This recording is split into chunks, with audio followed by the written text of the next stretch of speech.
Hi colleagues everywhere. On this occasion I will explain about managing transaction exposure. This is due to the difference in exchange rates between one currency and another. Because the consequences and mitigating because of these differences will be the main focus of this discussion. In a simple way, the definition of managing transaction exposure is the process of identifying, measuring, and managing the risk of losses that may arise due to changes in foreign exchange rates in contractual transactions by the company, such as payments or receipts in foreign currencies in the future. And the recipient of the difference risk is the party who makes the payment or receives the payment not from the local currency of the party itself. Many activities can occur, such as receiving or paying for buying and selling activities, export-imports, investments, and many other things where each payment or receiving payment from a different currency. As a result of all these transactions, there will be changes in profits, due to the erosion of the exchange rate or even increase profits. The solution for the recipient of the payment, or the one making the payment to hold or increase the final value of the transaction is to hedge. Short-term hedging will use the forward or future contract method, through buying and selling currency from the money market, or implementing the purchase of put options or call options. Meanwhile, for long-term hedging, the party exposed to the risk can use a forward contract or future contract with a longer term, for 2 to 5 years for example. In addition, long-term, you can also use a parallel loan strategy.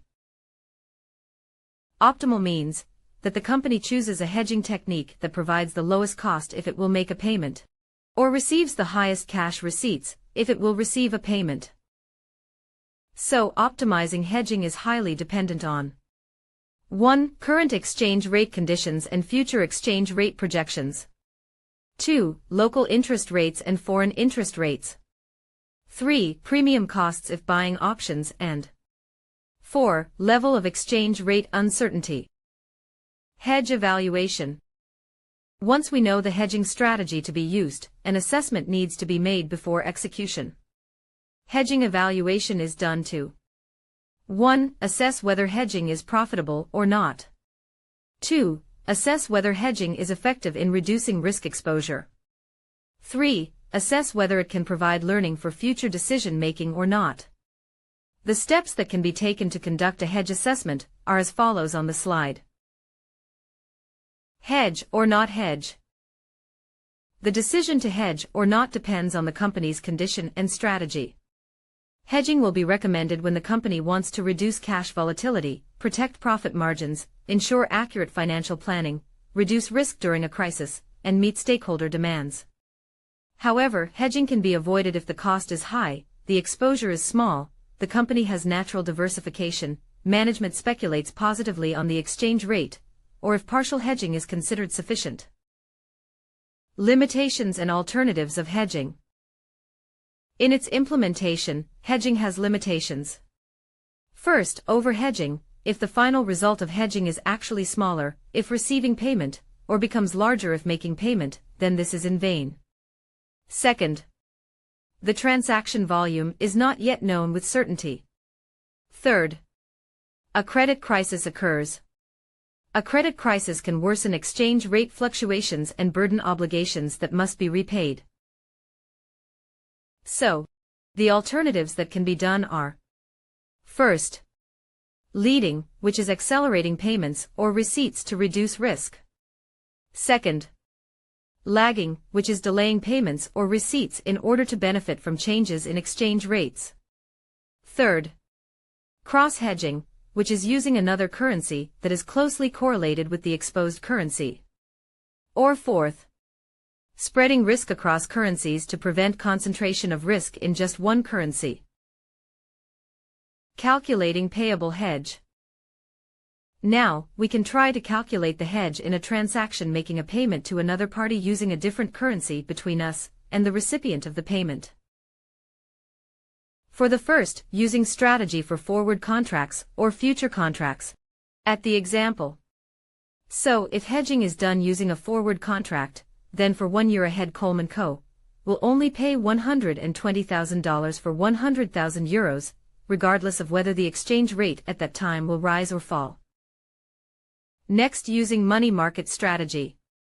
If Coleman Company has an alternative to A, choose to deposit its cash with an investment interest of 5%, then how many dollars is needed? Assume today's euro rate is $1.18. Or B, borrow dollars with an interest of 8%, then how much will you have to pay for the loan later? For the answer number A is. Step 1.